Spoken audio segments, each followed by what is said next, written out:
রাফসান বিয়ে করেছে অনেক আগেই। রাঙ্গামাটি মিশনের সময় রাফসান আহত অবস্থায় একটা মুসলিম পরিবারের কাছে আশ্রয় নেয়। সুস্থ হতে হতে তার প্রায় 2 মাস অতিবাহিত হয়ে গেছে। তারপর সেই পরিবারের বড় মেয়েকে রাফসান বিয়ে করে। সজীব বলল, কিন্তু কেন? বৃষ্টি বলল, কৃতজ্ঞতা স্বীকার করার জন্য ওই মেয়েকে বিয়ে করেছে। তারপর রাঙ্গামাটির অবস্থা বেশ কয়েক মাস খারাপ ছিল, কারণ বনদস্যুরা প্রায়ই আক্রমণ করত। তাই রাফসান এতটা দিন তাদের সাথে কাটিয়ে দিয়েছে, কিন্তু কখনো বৃষ্টি নামক এই আমার কথা মনে করেনি। বাবা অসুস্থ ছিল, তাই তাকে নিয়ে অনেক পরিশ্রম সে করেছে। তারপর সে তার মতো করে আমাদের জীবন থেকে পালিয়ে গেছে। অবশ্য সে থাকলেও আমার কাছে তার কোনো অস্তিত্ব ছিল না। আচ্ছা ঠিক আছে, বুঝতে পারছি। স্যার কেমন আছেন? মৃত্যুর চেয়ে আরো বড় কষ্ট নিয়ে বেঁচে আছে। ডান সাইড প্যারালাইজড হয়ে গেছে, তাই নাড়াতে পারে না। আর মুখের কথা অস্পষ্ট উচ্চারণ। আন্টি, মাও গার্মেন্টসে চাকরি নিয়েছে। কিছু করার ছিল না সজীব, কারণ আমার বাবা অসুস্থ হবার পরে আমাদের কোনো আত্মীয় স্বজনরা 1 টাকা দিয়েও কখনো সাহায্য করে নাই। বাবা অসুস্থ না হলে তো কোনোদিন আপন প্রিয়জনের আসল রূপ দেখতে পারতাম না। তাই তো পৃথিবীর সকল আত্মীয় স্বজন ত্যাগ করে একাকী এই শহরে এসেছি। আমাদের হয়তো বিলাসিতা থাকবে না, কিন্তু মনের মধ্যে হাজার স্বপ্ন আছে।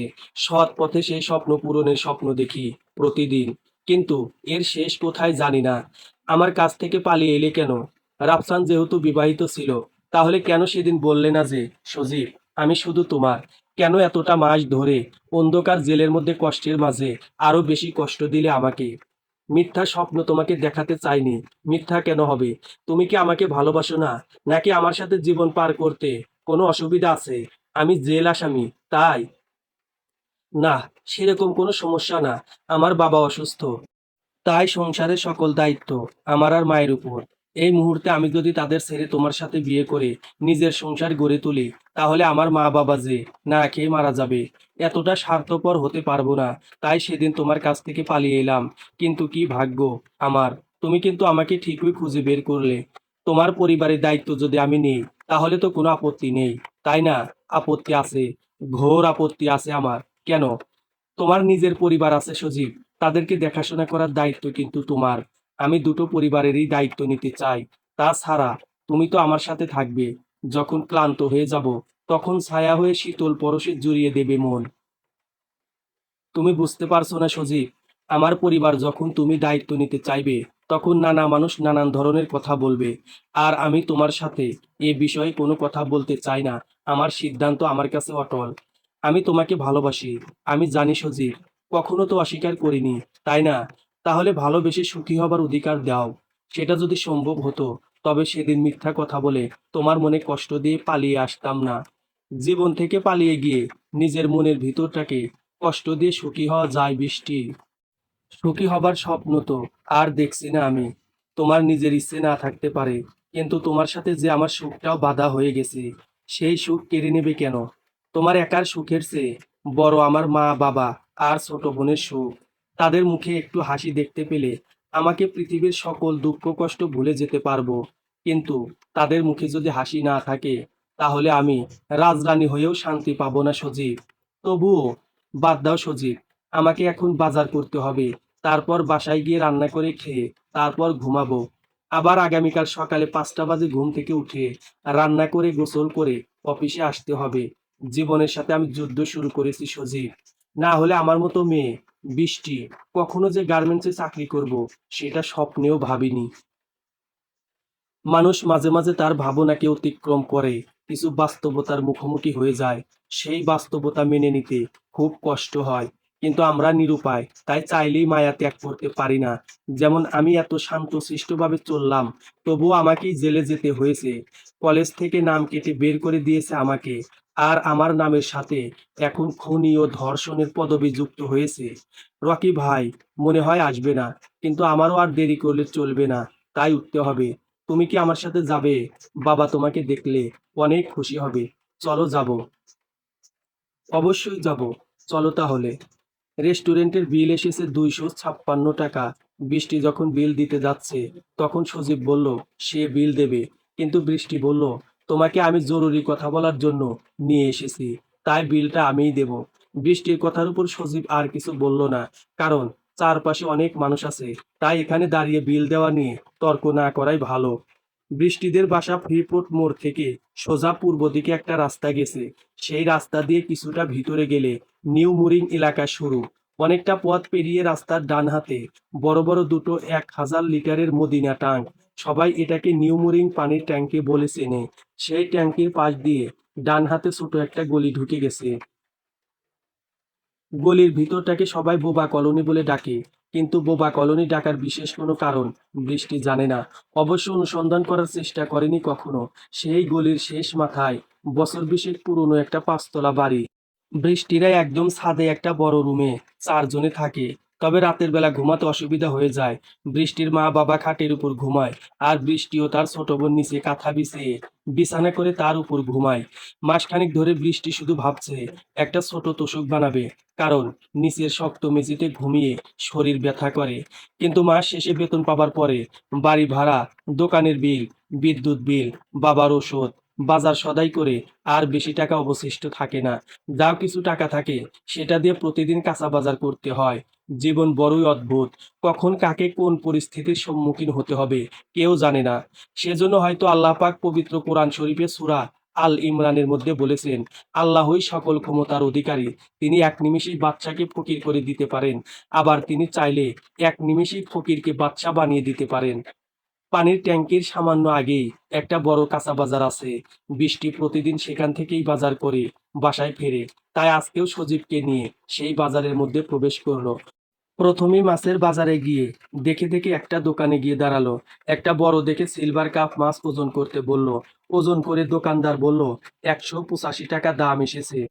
কিন্তু বৃষ্টি ব্যাগে হাত দিয়ে দেখে তার কাছে আছে মাত্র 300 টাকার মতো। হঠাৎ করে তার মনে পড়লো যে সে 500 টাকার নোট ভাঙিয়ে রেস্টুরেন্টে 256 টাকা বিল দিয়েছে। 500 টাকা সে মরিয়মের কাছ থেকে আজকে ধার করেছে, কারণ মাস প্রায় শেষ। তাই এই সময় হাতে টাকা থাকে না। বৃষ্টি ভেবেছিল বেতন পাবার আগ পর্যন্ত তার কাছে 60 টাকা ও মরিয়মের কাছ থেকে আনা 500 টাকা সব মিলিয়ে হিসাব করে খরচ করবে। কিন্তু হঠাৎ করে অপ্রত্যাশিতভাবে 256 টাকা খরচ হয়ে গেছে। বড় মাছ রেখে দিয়ে বৃষ্টি ঘুরে ঘুরে পিছনে গিয়ে 40 টাকার চিংড়ি মাছ কিনলো। চিংড়ি মাছ কেনার সময় সজীব বলল, তোমার কাছে মনে হয় টাকা নেই, তাই বড় মাছ কিনতে গিয়ে ফিরে এসেছো, তাই না? চিন্তা করো না, আমার কাছে টাকা আছে, চলো আমি কিনে দিচ্ছি। বৃষ্টি সজীবের কথার জবাব না দিয়ে চোখ এমন গরম করে তাকালো, যে চোখ দেখে সজীব চুপসে গেল। আর চুপচাপ বৃষ্টির পিছনে পিছনে বাজারে বাজারে হাঁটতে লাগলো। বাজার থেকে বেরিয়ে তারা আবার হাঁটতে শুরু করলো। হাঁটতে হাঁটতে বৃষ্টি বলল, তোমার কাছ থেকে টাকা নিয়ে আমি বাজার করব কেন? সজীব বলল, তোমার কাছে তো ছিল না, তাই আমি ভাবলাম মাছটা না হয় কিনেই দেব। আমি না হয় চাকরি করি, তাই টাকা থাকে। কিন্তু তুমি তো 7 মাস পরে জেল থেকে বেরিয়ে এসেছো, তাহলে তুমি টাকা পেলে কোথায়? গতকাল রকি 3000 টাকা বিকাশে পাঠিয়ে দিয়েছিল। সেই টাকা সবগুলো তো খরচ হয়নি, তাই বলে আমাকে বাজার করে দিতে হবে? না মানে, ইয়ে, নিজের কাছে রেখে দাও, কাজে লাগবে। আর আমার কাছে তো টাকা থাকে, কিন্তু মাস শেষ হয়ে আসলে শেষ কিছুদিন কষ্ট হয় চলতে। তবে বেতন পেলে আবার ঠিক হয়ে যাবে সবকিছু। তখন যার কাছে যা ধার সব শোধ করে দিই। ও আচ্ছা। বোবা কলোনির মধ্যে ঢুকে তারা দুজন কথা বলতে বলতে পাশাপাশি হেঁটে যাচ্ছে। হঠাৎ করে গলির পাশের দুলাল জেনারেল স্টোরের সামনে দাঁড়ানো একটা ছেলে বৃষ্টির নাম ধরে ডাক দিল। ছেলেটার নাম মামুন। বৃষ্টি এই গলিতে আসার 15 দিন পর থেকে ছেলেটা সবসময় বৃষ্টিকে দাঁড় করিয়ে কথা বলতে চায়। বৃষ্টি দু একটা জবাব দিয়ে পাশ কাটিয়ে চলে যায়, কারণ এছাড়া উপায় নেই। চট্টগ্রামের স্থানীয় মানুষের মুখের আঞ্চলিক ভাষা বৃষ্টি বুঝতে পারে না। তারা খুব দ্রুত করে তাদের আঞ্চলিক ভাষায় কথা বলে, আর বৃষ্টি মাঝে মাঝে অবাক হয়ে তাকিয়ে থাকে। কিন্তু মামুন নামের ছেলেটা নাকি চট্টগ্রামের স্থানীয়, তবে সে বৃষ্টির সাথে সবসময় সুন্দর করে কথা বলে। কখনো বৃষ্টির সাথে সে চট্টগ্রামের আঞ্চলিক ভাষা ব্যবহার করে না। মামুন বলল, বৃষ্টি শোনো। বৃষ্টি দাঁড়িয়ে গেল। মামুন 2 পা সামনে এসে বলল, কেমন আছো তুমি? জি আলহামদুলিল্লাহ। তোমার বাবা কেমন আছেন? জি ভালো। তোমার সাথের ছেলেটাকে আগে তো কখনো তোমার সাথে দেখিনি, আজকে হঠাৎ করে দেখলাম। দুজন কথা বলতে বলতে আসতেছো। আমার বন্ধু। কেমন বন্ধু? আমরা যখন খুলনা শহরে ছিলাম তখন থেকে পরিচিত। আর বাবার কলেজের ছাত্র। চট্টগ্রামে এসেছে, তাই বাবার সাথে দেখা করতে যাচ্ছে আমার সাথে। ও আচ্ছা। তোমার বাবার সাথে দেখা করে যেন চলে যায়। রাতে আবার বাসায় থাকতে দিও না। আর তাকে বলবা ঘন ঘন যেন এদিকে না আসে। আচ্ছা ঠিক আছে। কি বাজার করলা? ইসা মাছ আর পুঁই শাক। আচ্ছা যাও তাহলে। আঙ্কেলকে আমার সালাম দিও। জি, ঠিক আছে। বৃষ্টি দ্রুত হেঁটে হেঁটে বাসায় চলে এলো। আর তার পিছনে পিছনে সজীব এসেছে। সিঁড়ি বেয়ে বেয়ে পাঁচতলায় উঠে সজীবকে নিয়ে বৃষ্টি রুমের মধ্যে প্রবেশ করলো। বৃষ্টির মা এখনো আসেনি। বৃষ্টির ছোট বোন পাশের রুমে মনে হয় টিভি দেখতে গেছে, কারণ সে এই সময় প্রতিদিন টিভি দেখে। বৃষ্টির বাবা ঘুমিয়ে আছেন। ওষুধের মধ্যে তার ঘুমের ওষুধ দেওয়া আছে, তাই ঘুম বেশি আসে তার। আর স্ট্রোকের রুগী, তাই ডাক্তার বলছেন কখনো যেন ঘুমের মধ্যে ডাক দিয়ে ডাকা না হয়। বৃষ্টি সজীবকে খাটের একপাশে বসতে দিয়ে হাত থেকে বাজার থেকে আনা মাছ আর পুঁই শাক এক পার্শ্বে রেখে দিল। তারপর রুমের মধ্যেই আয়নার সামনে দাঁড়িয়ে বোরকা খুলতে শুরু করলো। গলা দিয়ে বোরকা বের করে করে বোরকায় একপাশে রেখে উড়না ছাড়া সজীবের দিকে তাকিয়ে বলল, বাবা তো ঘুমাচ্ছে, তুমি কিছুক্ষণ অপেক্ষা করো, আমি তোমার জন্য আগে চা গরম করে দিচ্ছি। আর ঘরে বিস্কুট আছে, চা দিয়ে ভিজিয়ে ভিজিয়ে খাও। আমি ততক্ষণে চুলোয় চাল ধুয়ে বসিয়ে দিয়ে মাছ আর পুঁই শাক কেটে কুটে প্রস্তুত করি। সজীব প্রথমে বৃষ্টির উড়না ছাড়া শরীরের দিকে তাকিয়ে রইল। তার চোখের দৃষ্টি বৃষ্টির বুকের উপরের স্তনের উপর পড়েছে কিনা জানি না, তবে হা করে তাকিয়ে আছে। তাই দেখে বোঝা যাচ্ছে যে সেও অপ্রত্যাশিত কিছু দেখে ফেলেছে। সজীব বৃষ্টিকে বলল, বৃষ্টি, তোমার বুকে উড়না নেই, আগে উড়নাটা ঠিক করে পরে নাও। সজীবের কথা শুনে বৃষ্টি চমকে গেল। নিজের শরীরের দিকে তাকিয়ে দেখলো সত্যি সত্যি তার শরীরে ওড়না নেই। ইস, কি লজ্জাজনক একটা অবস্থা হয়ে গেল। সে তাড়াতাড়ি জার থেকে ওড়না নিয়ে গায়ে জড়িয়ে দিল। তারপর সজীবকে বলল, তুমি বসো, আমি একটু আসতেছি। সজীব বুঝতে পেরেছে যে বৃষ্টি তার লজ্জিত লাল মুখটা লুকানোর জন্য পালিয়ে গেছে। কথাটা মনে করে সজীব নিজে মনে মনে মুচকি মুচকি হেসে দিল। বৃষ্টি রুম থেকে বেরিয়ে ছাদের কিনারে এসে দাঁড়ালো। মনে মনে ভাবলো, কি একটা লজ্জা। আসলে বৃষ্টি সবসময় এমনই করে বেশি, কারণ তাদের ঘরে বাহির থেকে কেউ আসে না। আর সারাদিন অফিস শেষ করে বাসায় এসে প্রচুর গরম লাগে, তাই বোরকা খুলে উড়না ছাড়াই বেশিরভাগ সময় মাছ তরকারি কাটে। কিন্তু আজকে যে সজীব তাদের বাসায় আছে সেটা তার স্মরণ ছিল না। যদি থাকতো তাহলে এমন লজ্জায় মাটির সাথে মেশার মতো কাজ করতো না। কিছুক্ষণ পরে বৃষ্টি বাহির থেকে চুলার গ্যাস পরীক্ষা করে রুমের মধ্যে প্রবেশ করলো। গ্যাস এখনো আসেনি, তাই চা গরম করতে পারবে না। এলাকায় গ্যাস রাত 9:30টার দিকে মোমবাতির মতো জ্বলতে শুরু করে। আর আস্তে আস্তে 10:30টার পরে গ্যাসের পাওয়ার বৃদ্ধি পায়।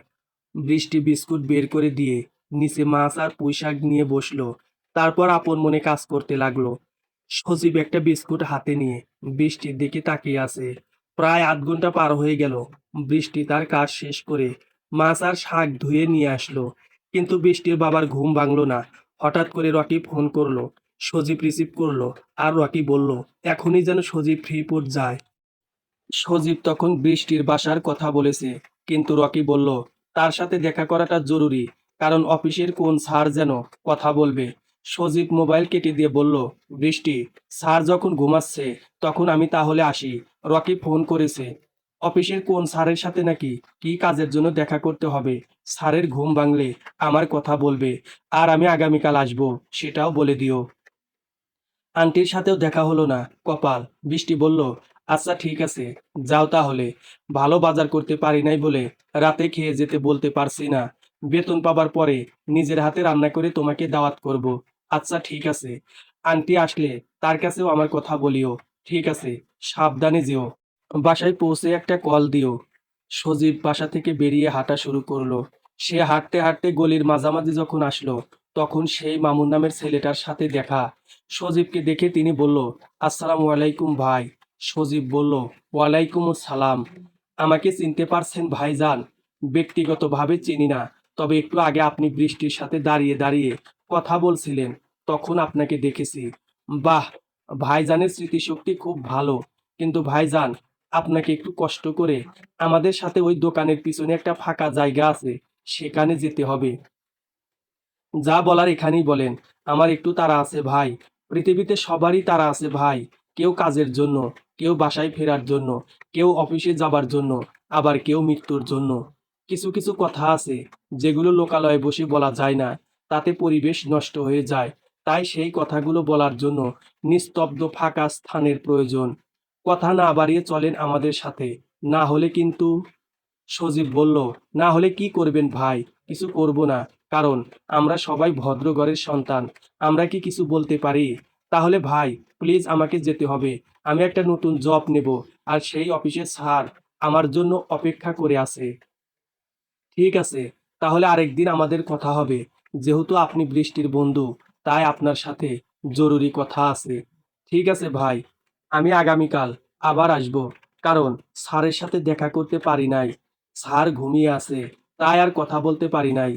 আগামীকাল আসতে হবে। ঠিক আছে বড় ভাই, তাহলে আগামীকাল কথা হবে আপনার সাথে। ধন্যবাদ ভাই। রিপোর্ট গিয়ে রকিয়ার সেই স্যারের সাথে দেখা করলাম। তার সাথে দেখা করার মূল উদ্দেশ্য হচ্ছে আমাকে যেন বৃষ্টির লাইনে ডিউটি দেওয়া হয়, কারণ তিনি নাকি আমাদের ওই ফ্লোরের কোয়ালিটি ইনচার্জ। তাই তিনি লোক সেট আপ করবেন। আমার কাজ হচ্ছে অপারেটরগণ যেসব পোশাক সেলাই করবেন সেগুলো স্যাম্পলের সাথে সম্পূর্ণ মিল আছে কিনা, কাজের মধ্যে কোনো ধরনের ভুল ত্রুটি আছে কিনা সেগুলো চেক করে বডি সামনে পাস করা। কিন্তু সমস্যা হচ্ছে একটাই, আর তা হলো সারাদিন দাঁড়িয়ে দাঁড়িয়ে ডিউটি করতে হবে। বসার কোনো সুযোগ নেই কোয়ালিটি ডিপার্টমেন্টের ছেলেদের। রকি অবশ্য 6 তলায় স্টোর রুমের মধ্যে আছে।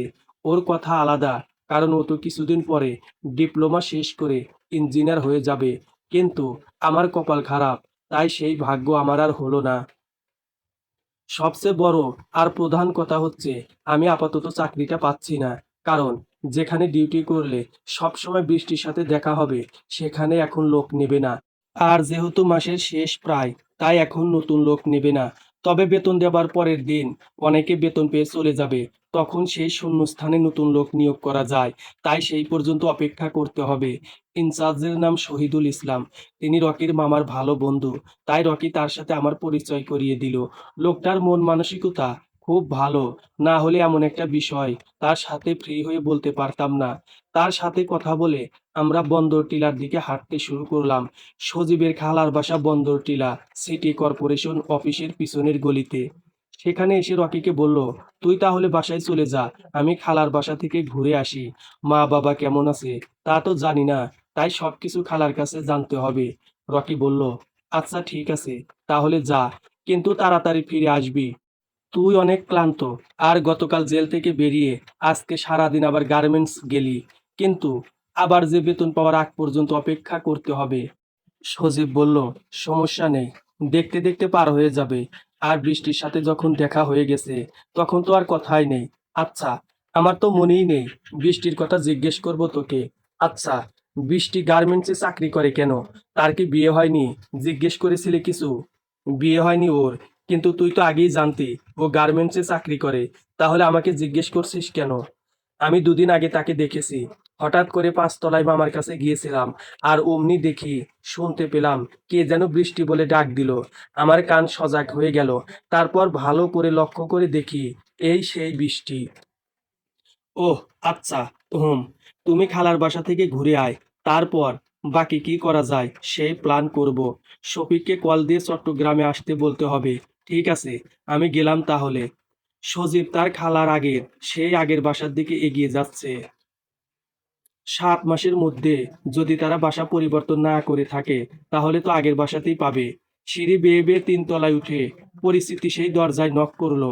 2 মিনিট পর দরজা খুলে দিয়ে সজীবের খালা আইরিন মুখ বের করলো। সজীব তার খালার দিকে তাকিয়ে একটা ছোট্ট হাসি দেবার চেষ্টা করলো।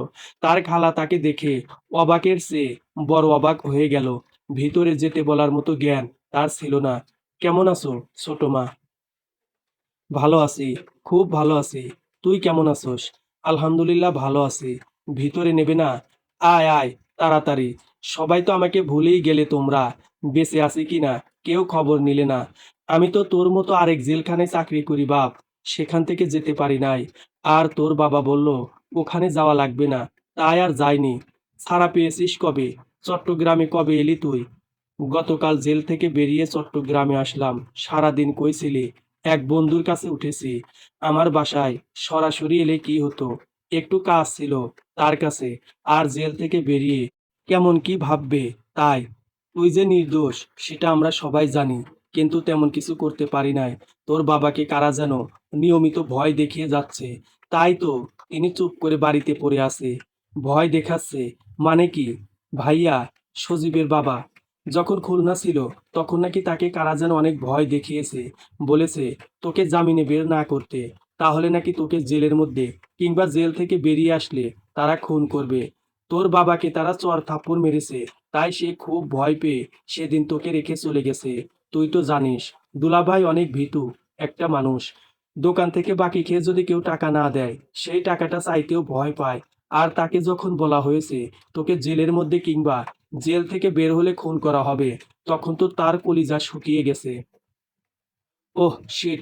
বাবা আসলে কখনো মানুষ হবে না। এগুলো পুলিশ আর উকিলকে বললে তো আসল অপরাধী ধরা পড়তে পারতো। তা না করে উনি কাপুরুষের মতো গ্রামের বাড়িতে গিয়ে বসে আছে। উনার ছেলে যে জেলের মধ্যে পচে মারা যাচ্ছে সেদিকে তার খেয়াল নেই। রাগ করিস কেন? দুলাভাই তো ভয় পায়, সেটা তুই ভালো করে জানিস। আর তুই তোর মা বাবার একমাত্র ছেলে। তোর কিছু হয়ে গেলে তখন তারা কত কষ্ট পাবে ভেবে দেখেছিস? আচ্ছা ঠিক আছে, বুঝতে পারছি। তাহলে তো আমাকে খুব তাড়াতাড়ি বাড়িতে যেতে হবে। আর কে আমার বাবার কাছে কল দিয়ে ভয় দেখাচ্ছেন সেটা বের করতে হবে। না হলে যে আমার মুক্তি নেই ছোট মা। যা করবি ঠিক মাথায় ভেবে চিন্তে করবি। এখন তুই বস তাহলে, আমি ফ্রিজ থেকে মাংস বের করে রান্না করি। তুই তাড়াতাড়ি বাড়ির নাম্বারে কল দিয়ে কথা বল, সবাই দেখবি কত খুশি হবে। না থাক এখন, শরীর ভালো লাগে না, তাই বন্ধুর বাসায় গিয়ে ঘুমাবো।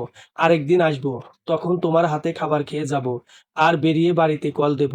তুই বললেই হবে নাকি? চুপচাপ বসে থাক, না হলে চোখ বন্ধ করে ঘুমিয়ে পড়। আমি রান্না শেষ করে ডাক দেব তোকে। দেরি হবে অনেক। তো কি হয়েছে? আচ্ছা ঠিক আছে, রান্না করো। এই তো লক্ষ্মী ছেলে আমার। খাটের উপর শুয়ে মোবাইল বের করে সজীব দেখলো একটা অপরিচিত নাম্বার থেকে 8টা মিস কল। অপরিচিত নাম্বারে কথা বলার ইচ্ছে করে না, তাই আর কল ব্যাক না করে মায়ের নাম্বারে কল দিল। 7 মাস পর আজ আবার মায়ের সেই নাম্বারে কল। বাহ! 7 মাস কেটে গেল। রিসিভ করে তার মা যখন হ্যালো বলল, তখন তার সমস্ত শরীর কেঁপে উঠে। বলল, কেমন আছো মা? কে? বাবা সজীব। আমি ভালো আছি বাবা। তুই কেমন আছোস? জেল থেকে বের হইছো? হ্যাঁ মা, গতকাল বের হলাম। আমি আর তোর বাবা জানতাম যে একদিন তুই ঠিকই নির্দোষ হয়ে বের হবি। ও বাপ, এখন কই আছোস তুই? চট্টগ্রামে। আর আমি এখনো নির্দোষ হতে পারি নাই। জামিনে বের হয়ে আসছি। মানে কি? গতকাল বের হয়ে আজকে চট্টগ্রামে কিভাবে? সে অনেক কথা মা। বাবা কই? মাহি কেমন আছে মা? মাহি তো পড়তে বসেছে ওর রুমে। আর তোর বাবা এখনো দোকান থেকে আসেনি। ও মাহি, এদিকে আয়, তোর দাদা কল করেছে। মা, আমি 2-1 দিনের মধ্যে বাড়িতে আসতেছি। বাবাকে কারা নাকি ভয় দেখাচ্ছে, তাদের খুঁজে বের করে নিজেকে নির্দোষ করতে হবে, না হলে আমাকে আবার জেলে যেতে হবে। কিন্তু ওরা নাকি তোকেও মেরে ফেলবে। মৃত্যু যদি লেখা থাকে তাহলে মরবো, কিন্তু এভাবে অন্যায় মাথায় নিয়ে বাঁচার কোনো মানে হয় না মা। তোর বাবা শুনলে ভয়ে শেষ হয়ে যাবে। কিছু হবে না। আমার একজন ভালো পরিচিত উকিল আছে, আর খুলনার একজন পরিচিত বড় ভাই আছে। তাদের বলে আমি ব্যবস্থা করতে পারবো। তাতে বাবার খুলনা শহরে যেতে হবে না। আমার তো শুনেই আবার হাত পা কাঁপাকাঁপি শুরু হয়ে গেছে। আচ্ছা বাদ দাও এসব কথা। মাহিকে আর বাবাকে বলো আমি ভালো আছি। আগামীকাল সকালে মাহি আর বাবার সাথে কথা বলবো। আর আমি এখন ছোট আম্মুর বাসায় আছি। 2-1 দিনের মধ্যে বাড়িতে আসতেছি। আইরিন কই? তোমার বোন রান্না করে। এতদিন পরে আসলাম, রান্না না করে পারে? রান্না করতে গেছে। আচ্ছা ঠিক আছে, তাহলে খাওয়া দাওয়া করে বিশ্রাম করো। ঠিক আছে মা, ভালো থেকো সব সময়। খালার বাসা থেকে রাতের খাবার খেয়ে রকির কাছে যেতে সজীবের 11টা বেজে গেছে। বাসায় গিয়ে রকির কাছে বাড়ির কথা খুলে বলল সব কিছু। তারপর দুজন মিলে ছাদে গেল। ছাদে গিয়ে রকি সিগারেট খাচ্ছে আর সজীব আকাশের দিকে তাকিয়ে আছে। পকেট থেকে মোবাইল বের করে নিস্তব্ধ রাতের কিছু গান শুনতে ইচ্ছে করছে। মোবাইল বের করে দেখে সেই অপরিচিত নাম্বার থেকে কল বেজেই চলেছে। সজীব সবসময় তার মোবাইল সাইলেন্ট করে রাখে, তাই বুঝতে পারে না। এতবার যখন কল আসে তখন সজীব রিসিভ করে বলল, আসসালামু আলাইকুম। ওয়ালাইকুম আসসালাম। এই সজীব ব্যা, সমস্যা কি তোর? কল রিসিভ করো না কেন? সজীব বুঝতে পারলো এটা বৃষ্টির কণ্ঠ। তার মানে বৃষ্টি এতক্ষণ ধরে কল দিচ্ছে। বলল, আসলে মোবাইল পকেটে সাইলেন্ট করা ছিল, তাই টের পাইনি। সরি। দরকার হলে কিভাবে পাবো তোমাকে? আচ্ছা, আজ থেকে আর সাইলেন্ট করে রাখবো না। ঠিক আছে? আচ্ছা ঠিক আছে। কি করো? ছাদে বসে আছি। আর বাড়ি যাব সেই কথা ভাবছি। মানে কি? বাড়িতে কেন যাবে? তাদের সাথে কথা হয়েছে? কেমন আছেন তারা? কাজ আছে বাড়িতে। আর মা বাবা সবাই ভালো আছে। তাহলে তোমাকে এখনই যেতে হবে কেন? অফিসে চাকরি নিলে তার কি হবে? তোমাদের অফিসে চাকরি করব না। কেন? আজকে প্রথম দিনে গার্মেন্টসে গিয়ে বুঝতে পারছি যে প্রচুর মেয়ে চাকরি করে। তাই ভাবছি তোমার অফিসে না গিয়ে অন্য অফিসে চাকরি করব। তাহলে অনেকগুলো প্রেম করতে পারবো। না হলে তোমার অফিসে তো শুধু তুমি একা। তা আবার তুমি রাজি না। হাত দিয়ে ডাব গাছের মাথায় তুলে দেব। তখন বুঝতে পারবা লুচ্চামি করার কত মজা। কেন? জ্বলছে নাকি মনের মধ্যে? বৃষ্টি বলল, একদম দাঁত বের করে হাসবে না। তাহলে তোমাকে খারাপ লাগে। সজীব বলল, আগে তো জানতাম না। আচ্ছা ঠিক আছে, এখন থেকে আর ওভাবে হাসবো না। ঠিক আছে ম্যাডাম। হুম। এত রাতে ছাদে কি করো? রকি আর আমি বসে আছি। নিস্তব্ধতা বিদীর্ণ করা রাতের আকাশ দেখতে তো মোটামুটি ভালোই লাগে আমার কাছে। খেয়েছো রাতে? হ্যাঁ, ছোট খালার বাসায় গিয়েছিলাম। সেখানে ডিনার করে আসলাম। তুমি কি তোমার চিংড়ি মাছ আর পুঁই শাক রান্না করছো? হুম। আচ্ছা শোনো, বাবা ঘুম থেকে ওঠার পরে যখন তোমার কথা বললাম, তখন বেশ উত্তেজিত হয়ে গেল। যা বলে বোঝাতে পারবো না। তোমাকে কালকেই দেখা করতে আসতে হবে কিন্তু, না হলে তো বাবার শান্তি নেই। আচ্ছা ঠিক আছে, সমস্যা নেই।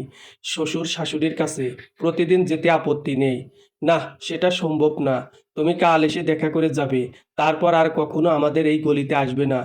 কেন? আমি চাই না তোমার সাথে আমার খুব বেশি দেখা কিংবা কথা হোক। সন্ধ্যাবেলা বলেছি, মনে আছে তোমার? হয়তো মনের মধ্যে থেকে কখনো সরাতে পারবো না, কিন্তু ভালোবেসে কোনোদিন কাছে টানবো না। সেটা চন্দ্র সূর্যের মতো সত্য। তাহলে এই যে কল দিয়ে সুন্দর করে কথা বলা, এটা কি দয়া নাকি অনিচ্ছা? বন্ধু ভেবে কথা বলা। তবে তুমি যদি না চাও তাহলে কখনো কল দিয়ে বিরক্ত করব না। আর যদি চাই, বন্ধু ভেবে কথা বলবো। আমি যদি তার চেয়ে বেশি কিছু মনে করি, ভুল করবে সেটা। হঠাৎ করে যখন আমার অন্য কোথাও বিয়ে হয়ে যাবে, তখন খুব কষ্ট পেতে হবে তোমাকে। অন্য কাউকে বিয়ে করতে পারবে, কিন্তু আমাকে করলে সমস্যা কি? সমস্যা নেই কোনো কিছু। আমি কথার কথা বলছি। কিন্তু আমি জানি সমস্যা আছে। কি জানো তুমি? আমি একটা ধর্ষক, খুনি। তাই আমার মতো মানুষকে দয়া বা অনুশোচনা করা যায়, কিন্তু ভালোবেসে জীবন সঙ্গী করে সারা জীবন সমাজের কিছু মানুষের নিন্দা শুনে তার পাশে থাকা যায় না। শুধু শুধু ভুল বোঝো কেন? ভুল বুঝিনি বৃষ্টি। আমি তোমার কাছে মোটামুটি প্রিয় একজন মানুষ ঠিকই, কিন্তু প্রিয় থেকে প্রিয়জন করবে না, সেটা জানি। আমার সাথে জীবন বাঁধলে তুমি হয়তো সুখ পাবে, শান্তি পাবে, কিন্তু কখনো সম্মান পাবে না। তাই আমার মতো মানুষের সাথে জীবন জড়াবে না। বুঝতে পারছি। কথা দিচ্ছি, আজকের পর থেকে কখনো ভালোবাসার দাবি করব না। ভাগ্য সুপ্রসন্ন ছিল না, তাই তোমার ভালোবাসা এই জীবনে পাওয়া হলো না। ধুর, এসব উল্টাপাল্টা ইমোশনাল কথা শুনতে একদম ইচ্ছে করে না। রাখলাম। আচ্ছা ঠিক আছে, ভালো থেকো সব সময়। তুমিও। সজীব একটা দীর্ঘশ্বাস ছেড়ে আস্তে আস্তে ছাদের কোণে গিয়ে দাঁড়ালো। ব্যস্ত শহরের মাঝে একটা নিস্তব্ধ শহর এখন দাঁড়িয়ে আছে। কর্ণফুলী বন্দরে হাজার পাওয়ারের বিশাল বিশাল বাতির আলোয় পুরো এলাকা আলোকিত। কিন্তু সবগুলো আবার লালচে ধূসর রঙের ঘোলাটে বাতি। রকি বলল, সজীব চল, রুমের মধ্যে গিয়ে ঘুমিয়ে পড়ি, না হলে সকালে অফিসের জন্য উঠতে পারি না। সজীব বলল, মনটা খারাপ হয়ে গেল। বৃষ্টি তো এখনো আমাকে মেনে নিতে চায় না। আমার এই অপ্রত্যাশিত কলঙ্ক দূর করে দিয়ে হয়তো আমাকে ভালোবাসার চাদরে ঢেকে রাখতে পারবে না। আমি এখন একটা স্বপ্ন হারানো মরুভূমির পথিক, যে কিনা ভাগ্যের ছোঁয়ায় বেঁচে আছে। তোর এই কলঙ্ক কিন্তু তোকেই দূর করতে হবে। কিন্তু কোনো কিন্তু নেই। চল, আগে এখন রুমে গিয়ে নিশ্চিত হয়ে ঘুমাবি। হ্যাঁ চল। কতদিন বালিশে মাথা রেখে ঘুমাতে পারিনি, মনে নেই? আমি আগের থেকে অনেক পরিবর্তন হয়ে গেছি সজীব। এখন আর রাতভর জেগে থাকা হয় না। হ্যাঁ, সেটাই। ব্যাচেলর জীবন থেকে বেরিয়ে বোঝা যায় পৃথিবী কতটা আপন না পর। তখন মা বাবার কাছ থেকে টাকা নিয়ে ইচ্ছে মতো খরচ করা যায়। আর এখন নিজে আয় করে চলতে হবে। তার উপর আবার তাদের দায়িত্ব নিতে হবে। বিলাসিতা জীবন থেকে হারিয়ে যাবে বাস্তবতার সম্ভারে। রুমের মধ্যে এসে তাড়াতাড়ি বাতি বন্ধ করে শুয়ে পড়ল। এখন আর বেশি কথা বাড়ানো যাবে না, তাহলে রকি ঘুমাতে পারবে না। খুলনা শহরে থেকে রকি আর সজীব প্রায়ই এক খাটে ঘুমাতো। আজকে অনেক দিন পরে সেই একসাথে ঘুমানোর চেষ্টা চলে। সজীব চোখের পাতা মেলাতে পারে না, চোখের জ্বালা পোড়া অনুভূতি হয়। এতদিন ধরে বৃষ্টির জন্য ভালোবাসা সমুদ্রের ফেনার স্তূপ হয়ে ভেসে যাবে সেটা মানা যায় না। ভালোবাসা হারিয়ে মানুষটা যতটা মরে, ভালোবাসার অভাবে এর চেয়ে বেশি মানুষের মন মরে। ভালোবাসার মানুষের অবহেলা অনেক বেশি কষ্ট দেয়। তার চেয়েও বেশি কষ্ট পায় নিজের জন্য, নিজের মনের আবেগ অনুভূতি। ভালোবাসা প্রিয়জনকে বুঝতে না পারার কষ্ট কত তা বুঝে যাদের ভিতরে আবেগগুলো ধুমড়ে মুচড়ে দেয়। পৃথিবীতে সবার মনের একটাই আকুতি, তা হচ্ছে যদি সে আমার কষ্টটা একটু বুঝতো। আসল কথা হচ্ছে আমাদের দেহ মরার চেয়ে মন মরার যন্ত্রণা অত্যাধিক বেশি। রাতে কখন ঘুমিয়েছিলাম জানি না, মোবাইলের শব্দে ঘুম ভাঙলো আমার। কোনো রকমের সাঁতরে সাঁতরে মোবাইল ঘুমের মধ্যে খুঁজে বের করে রিসিভ করে সজীব বলল, হ্যালো। বৃষ্টি বলল, কই তুমি? সজীব বৃষ্টির কণ্ঠ শুনে চোখ ডলে বলল, আমি তো বাসায় ঘুমাচ্ছি। সত্যি? সত্যি কি তুমি আমাদের অফিসে চাকরি করবে না? মনে হয় না। কেন? তুমি যেখানে আমার থেকে দূরে গিয়ে থাকতে চেষ্টা করছো, সেখানে আমি বারবার তোমার সামনে গিয়ে বিরক্ত করতে চাই না।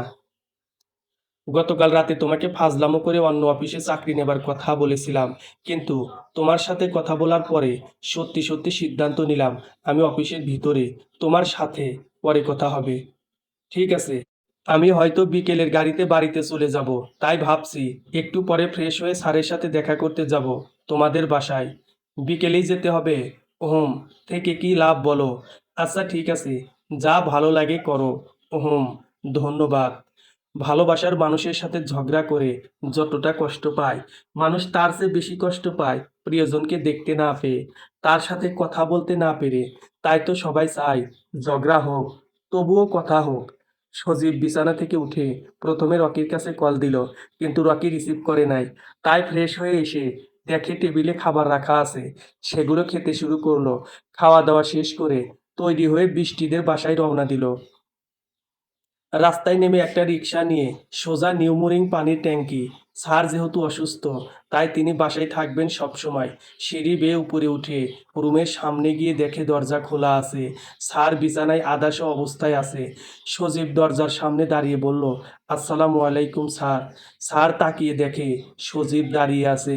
সামান্য অপরিষ্কার ভাষায় বলল, ওয়ালাইকুম আসসালাম, ভেতরে আসো। সজীব ভিতরে গিয়ে খাটের পাশে একটা চেয়ারে বসে বলল, কেমন আছেন আপনি? আলহামদুলিল্লাহ, চলে যাচ্ছে দিনকাল। তুমি কেমন আছো? গতকাল রাতে এসেছিলে, তখন আমি ঘুমিয়েছিলাম। ডাক্তার নাকি ঘুমের মধ্যে ডাকতে নিষেধ করেছে, তাই ওরা আমাকে ঘুমের মধ্যে ডাকে না কখনো। জি স্যার, আমি জানি। বৃষ্টি গতকাল বলেছিল, একটু কষ্ট করে দেখো তো, খাটের নিচে বিস্কিটের প্যাকেট আছে, বের করে খাওয়া শুরু করো। না স্যার, আমি মাত্র নাস্তা করে আসলাম। তারপর আপনাদের কেমন চলছে দিনকাল? শত বিপদের মধ্যে ভালোই ছিলাম, কিন্তু ইদানিং স্থানীয় মামুন নামের একটা ছেলে বৃষ্টির পিছনে লেগেছে। তোমার আন্টির কাছে বলেছে কয়েকবার। 3-4 দিন আগে বাসায় আসছিল আমার সাথে কথা বলতে। আমি গতকাল রাতে তাকে দেখেছি, আর কথাও হয়েছে সামান্য। কিন্তু কি চায় সে? বৃষ্টিকে বিয়ে করতে চায়। বলেন কি? হ্যাঁ সজীব, বিষয়টা নিয়ে খুব টেনশনে থাকি। বৃষ্টি অবশ্য এসব নাকি ভয় করে না, কিন্তু অবুঝ মেয়ে তো জানে না যে হঠাৎ করে যদি তোমার সেই কেসের মতো কোনো অঘটন ঘটে, তাহলে কি যে হবে। সজীব বলল, স্যার, এসব অলক্ষণে কথা বলবেন না কখনো। বৃষ্টির কিছু হবে না। আপনারা আপাতত কোনো ঝামেলা করবেন না তার সাথে। আমি আজ বিকেলে গ্রামের বাড়িতে চলে যাব। তারপর এসে এসব বিষয় কথা হবে। তোমার মামলার কি হলো? এখনো কিছু হয়নি। এক বড় ভাইয়ের মাধ্যমে জামিনে বের হয়েছি। মামলার শুনানি যতদিন চলবে ততদিন কোর্টে হাজির হতে হবে। এই জামিনটা যদি আরো আগে করা যেত, তাহলে তোমার পড়াশোনার সমস্যা হতো না মনে হয়। ভাগ্যে লেখা ছিল স্যার, তাই ঘটে গেছে। এ নিয়ে তো আফসোস করে লাভ হবে না। হুম। সবই ভাগ্য সজীব। না হলে আজকে আমার স্ত্রী কন্যা গার্মেন্টসে চাকরি করে, আর আমি অচল হয়ে বিছানায় পড়ে আছি। এত সব যদি কপালে না থাকে, তাহলে কখনো ঘটে না। তাই বাস্তবতা মেনে নিয়ে কল্পনার জগতে সুখ খুঁজে পাই। সবকিছু আল্লাহর হাতে ছাড়। তিনি মাঝে মাঝে আমাদের পরীক্ষা করেন। পৃথিবীতে অনেক কিছু করার ক্ষমতা তিনি দিয়েছেন, আবার অনেক কিছু নিজের কাছে রেখেছেন। কারণ বান্দা যখন তাকে ভুলে গিয়ে পৃথিবীর মায়ায় জড়িয়ে যাবে, তখন তিনি তার ক্ষমতার অস্তিত্ব বোঝানোর জন্য আমাদের পরীক্ষা নেয়। বাড়ি থেকে কবে ফিরবে সজীব? ৮-১০ দিনের মধ্যে ফেরার ইচ্ছে আছে, কিন্তু বাকি কাজের উপর নির্ভর করবে স্যার। কি কাজ? বাবা যখন খুলনায় গিয়েছিল, তখন কে যেন বাবাকে ভয় দেখাচ্ছে। এখনো মাঝে মাঝে কল করে ভয় দেখায়। তাই আমি নিশ্চিত এটা খুনিদের কাজ। তাই বাড়িতে গিয়ে ওই নাম্বারে কথা বলে তাকে ইঁদুরের গর্ত থেকে বের করতে হবে। বাহ! অবশেষে একটা রাস্তা পাওয়া গেছে তাহলে। জি স্যার, সেরকমই। খুব ভালো করে অনুসন্ধান করতে হবে। দোয়া করবেন স্যার। তা তো অবশ্যই করব। আমি তাহলে আসি স্যার। এখান থেকে সরাসরি কাউন্টারে গিয়ে বাগেরহাটের বাসের টিকিট সংগ্রহ করব। তারপর বাসায় গিয়ে টুকটাক কিছু কাপড় নিয়ে রওনা দেব আমি। আচ্ছা ঠিক আছে, সাবধানে যেও। আর বৃষ্টির কথাটা মাথায় রেখো। আমাদের এই পৃথিবীতে আত্মীয় স্বজনরা কেউ বিপদের সময় পাশে থাকে না। তাই বিপদ এলে সবাইকে চেনা যায়। জি স্যার, জানি আমি। আচ্ছা ঠিক আছে, ভালো থেকো সব সময়। আপনিও নিজের খেয়াল রাখবেন। আল্লাহ হাফেজ। দিদার পরিবহন এর টিকিট সংগ্রহ করলো সজীব। এখান থেকে বাস ছেড়ে যাবে বিকেল ৩টা বাজে। তাই তাকে ১৫ মিনিট আগে, মানে ২টা ৪৫ মিনিটে থাকতে হবে। কাউন্টারের লোকটা তার পরিচিত। তার বাড়ি পিরোজপুরের জিয়ানগর উপজেলার বালিপাড়া বাজারের পাশে। সজীবের সাথে তার মোটামুটি ভালো সম্পর্ক ছিল আগে, তবে এখনো আছে। ঘড়ির দিকে তাকিয়ে দেখে ১০:৩০টার কাছাকাছি বেজে গেছে। রাস্তার বাম দিকের ফুটপাত দিয়ে হাঁটা শুরু করলো।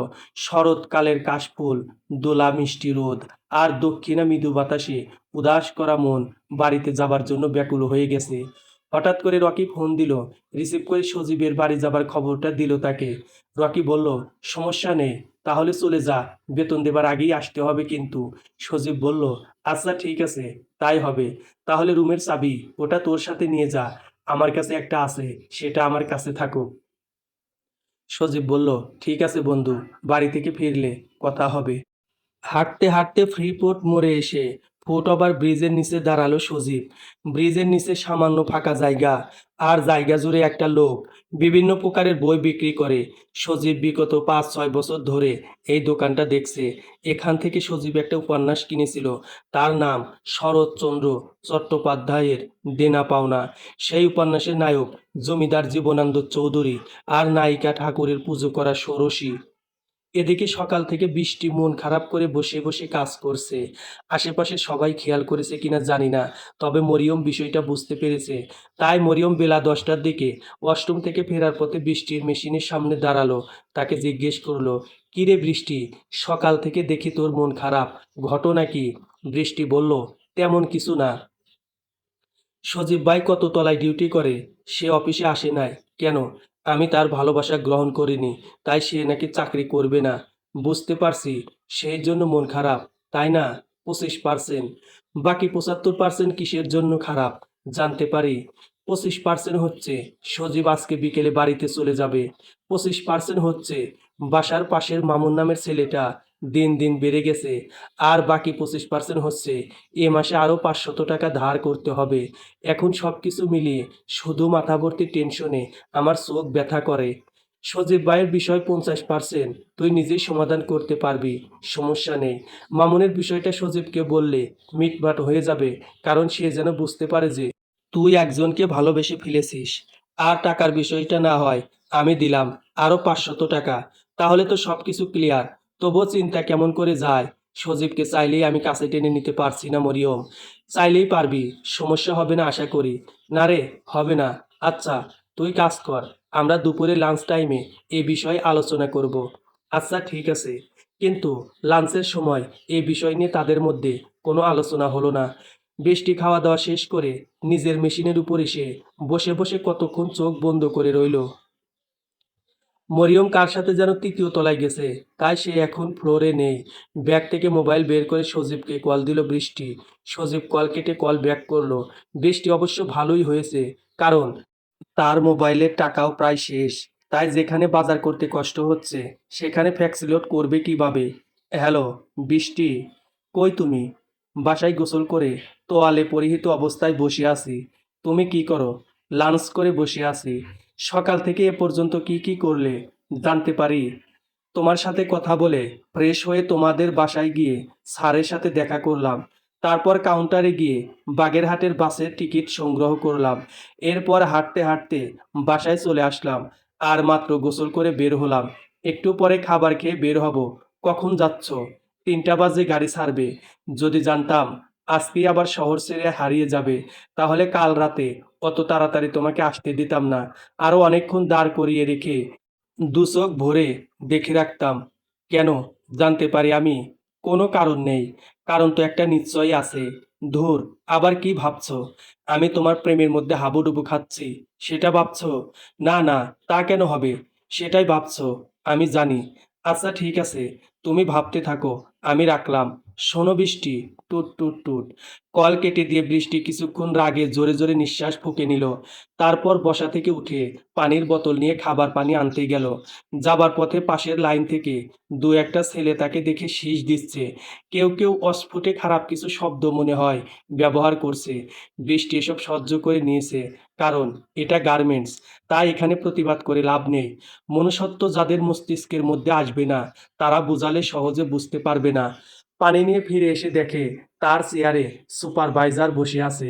বৃষ্টি বলল, ভাইয়া, উঠে ওই সামনের ফাঁকা চেয়ারে বসেন, আমি এখন একটু কাজ করব।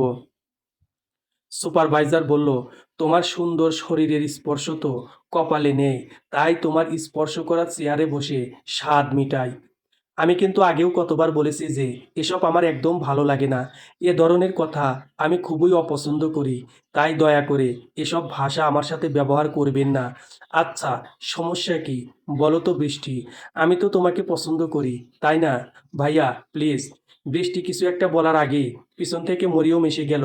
লাইনের সকল বাতি জ্বালিয়ে দেওয়া হলো। আর সবাই যার যার মেশিনে বসে কাজ শুরু করলো। আবারও অপেক্ষা করতে লাগলো। সন্ধ্যাবেলা ছুটির অপেক্ষা। রকির বাসায় এসে গোসল করে ফ্রেশ হয়ে বৃষ্টির সঙ্গে কথা শেষ করে সামান্য কিছু কাপড় গুছিয়ে নিল সজীব। ঘড়িতে এখনো 2টো বাজে নাই, তাই কিছুটা সময় রুমের মধ্যে কাটিয়ে গেলে মনে হয় ভালো হতো। মোবাইল বের করে তার খালার কাছে ফোন দিয়ে বাড়িতে যাবার কথা জানালো। ছোট খালা তো শোনার সাথে সাথে আফসোস শুরু করলেন, কারণ বাড়িতে পাঠানোর জন্য অনেক কিছু বাসায় আছে, কিন্তু এখন তো আর কিছু করা যাবে না, তাই আফসোস করে লাভ নেই। 2টো বেজে গেছে, তাই মিনিট খানেক পরে সজীব রুমের দরজা তালা দিয়ে বেরিয়ে পড়ল। রাস্তায় বেরিয়ে গলি দিয়ে হাঁটতে হাঁটতে বড় রাস্তায় আসলো। তারপর রাস্তা পার হয়ে সিটি কর্পোরেশন অফিসের সামনে এসে দাঁড়ালো। রিকশায় উঠবে নাকি বাসে উঠবে সেই সিদ্ধান্ত নেবার জন্য 5 মিনিট ব্যয় করলো। ভাবনা চিন্তা করে রিকশা করে যাবার সিদ্ধান্ত গ্রহণ করলো, কারণ এখনো হাতে অনেক সময় আছে। আর দ্বিতীয়ত, লোকাল বাসগুলো বড্ড পাজি। তারা এখান থেকে ফ্রিপোর্ট মোড় গিয়ে 8 ঘন্টা দাঁড়িয়ে থাকে। আর লোকাল বাসে বসে ফাঁকা জায়গায় শুধু শুধু অপেক্ষা করতে খুব বিরক্ত লাগে। মাঝে মাঝে অনেক লোক থাকে, তবুও তারা দাঁড়িয়ে থাকে। আবার মাঝে মাঝে সিট ভর্তি হয়ে যায়, তবুও লোক ডেকে ডেকে বলে সিট আছে। অবশ্য তার কথা সত্যি, কারণ বাসের ভিতরে সিট ঠিকই আছে, কিন্তু খালি নেই। রিক্সা নিয়ে যাবার সময় মাঝপথে রিক্সা দাঁড় করিয়ে সজীব রাস্তার পাশে দাঁড়িয়ে 1 কাপ চা খেলো। সে রিক্সাওয়ালাকে চা খেতে বলেছিল, কিন্তু তিনি খাবে না, কারণ ঢাকা শহরে এমন করে চায়ের সঙ্গে কিছু মিশিয়ে অজ্ঞান করে রিক্সা সিএনজি ছিনতাই করা হয়েছে। সজীব বুঝতে পারছে না যে তার চেহারে কি ছিনতাইকারীর মতো নাকি। নির্ধারিত সময়ের 10 মিনিট আগে বাস চলে এসেছে, তাই সজীব বাসের ভিতরে গিয়ে বসলো। তার সিট নাম্বার D4। জানালার পাশে। সজীব এটাই চেয়েছে, কারণ রাতের বেলা জানালা দিয়ে বাহিরের গাড়ি চলা দেখতে খুব ভালো লাগে তার। যখন নিজের গাড়ি সামনের চলমান একটা গাড়িকে ওভারটেক করে এগিয়ে যায়, তখন খুব মজা লাগে। গাড়ি স্টার্ট করেছে মনে হয়, একটু পরেই গাড়ি ছেড়ে দেবে। ঠিক তখনই একটা মেয়ে উঠলো গাড়ির মধ্যে। মেয়েটা দেখতে খুব সুন্দরী। সজীব বৃষ্টির পরে এই প্রথম আরেকটা মেয়ে দেখে অবাক হলো, কারণ বৃষ্টিকে দেখার পরে সে অনেক মেয়ের দিকে তাকিয়ে দেখেছে ঠিকই, কিন্তু মনের মধ্যে নাড়া দিয়ে যায় নাই কখনো। সজীবের পাশে এসে জিজ্ঞেস করলো, ভাই, আপনি যে সিটে বসে আছেন সেটা কি D4? সজীব বলল, জি হ্যাঁ, ওটা আমার সিট। আপনি এদিকে আসুন, আমি আমার সিটে বসবো। মানে কি? আপনাকে কে দিয়েছে সিট? কে দিয়েছে মানে? কাউন্টার থেকে টিকিট সংগ্রহ করে তারপর বাসে উঠেছি। তাহলে সেই কাউন্টারে লোককে নিয়ে আসুন আর বলবেন যে আমার কাছেও একই টিকিট বিক্রি করেছে কেন? আশ্চর্য! আমি কেন যাব? আপনার সমস্যা আপনি যাবেন। আমার কোনো সমস্যা নেই। আমি আমার সিটে বসে আছি। কিন্তু ওটা আমার সিট। সুপারভাইজারকে ডাক দেন তাহলে। তাই করব।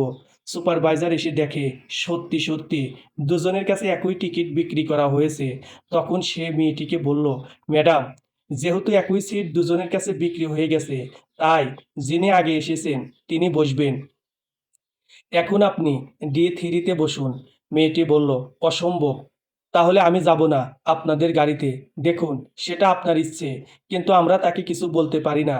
কারণ তিনিও আপনার মতো টিকিট কেটে এসেছে। তবে আপনি যদি উত্তেজিত না হয়ে তার কাছে অনুরোধ করে বসতে পারেন, সেটা খুব ভালো হবে।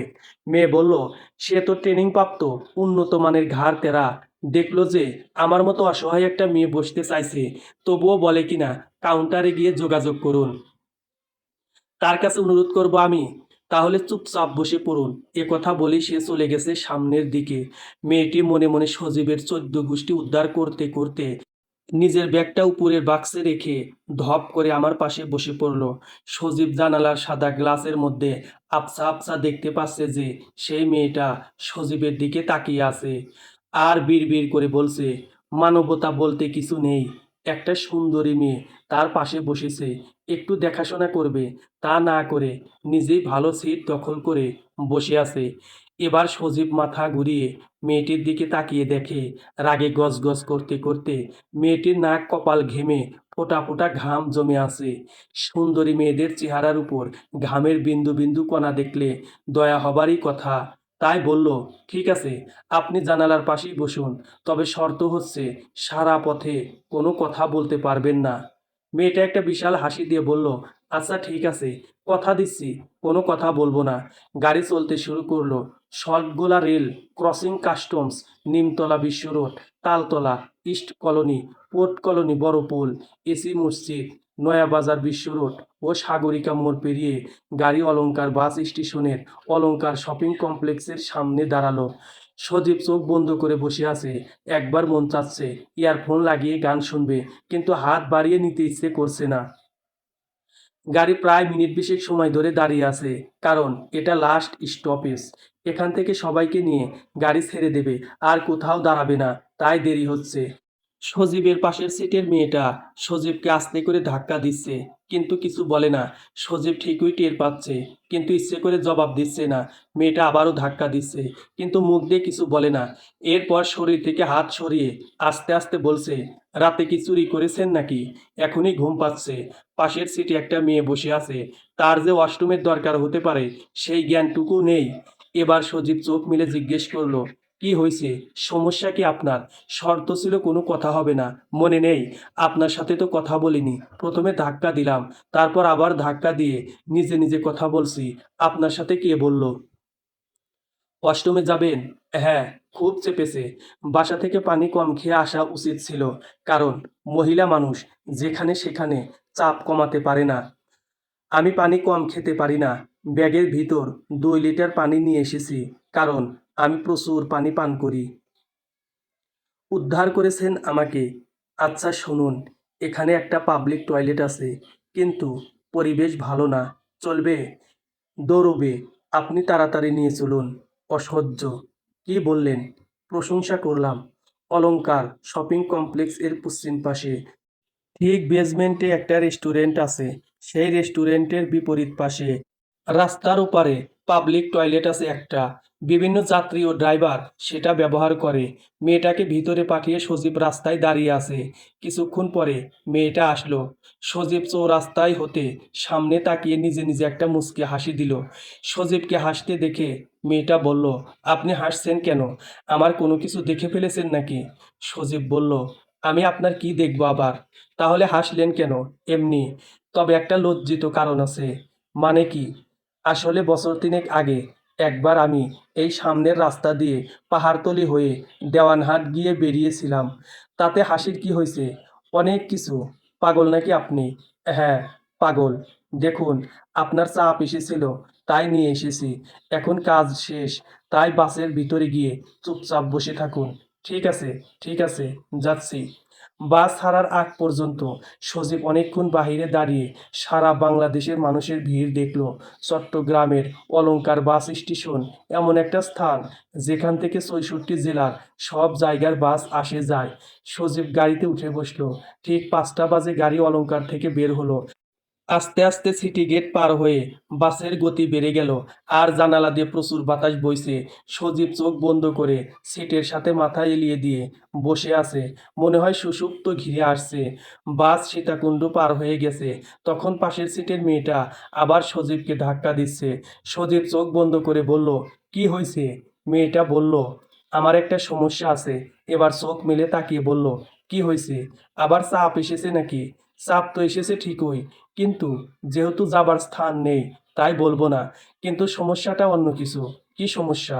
আমি কথা না বলে থাকতে পারি না। যদি ঘুমাতে পারতাম তাহলে সমস্যা ছিল না, কিন্তু একটা ভয়ের জন্য ঘুমাতেও পারছি না। কি করব বলেন তো? কিসের ভয়? এই যে আপনার মতো একটা যুবক আমার পাশে বসে আছে। আমি ঘুমালে আপনি যদি আমার শরীরে হাত দিয়ে কিছু করেন, মানে কি? আমারে দেখে কি সেরকম মনে হয়? আজব তো! চেতেন কেন? হুম, আপনি কি আমার বাবা, চাচা, মামা বা বড় ভাই নাকি? বিশ্বাস করতে হবে। তাহলে আমি পিছনে ৬ সিট ফাঁকা আছে, সেখানে গিয়ে বসি। আমার খুব উপকার হতো তাহলে। দুঃখিত, আমি খুলনা শহরে হাজী মোহাম্মদ মহসিন কলেজের পাশে ৪ বছর ছিলাম, কিন্তু আমার মধ্যে তার মতো দানশীল কোনো চরিত্র নেই, সুতরাং উপকার করতে পারছি না। জানতাম তা করবেন না। আসলে পাশের সিটে মেয়ে বসেছে তো, তাই মাঝে মাঝে ঘষা লাগাতে মন চায়, তাই না?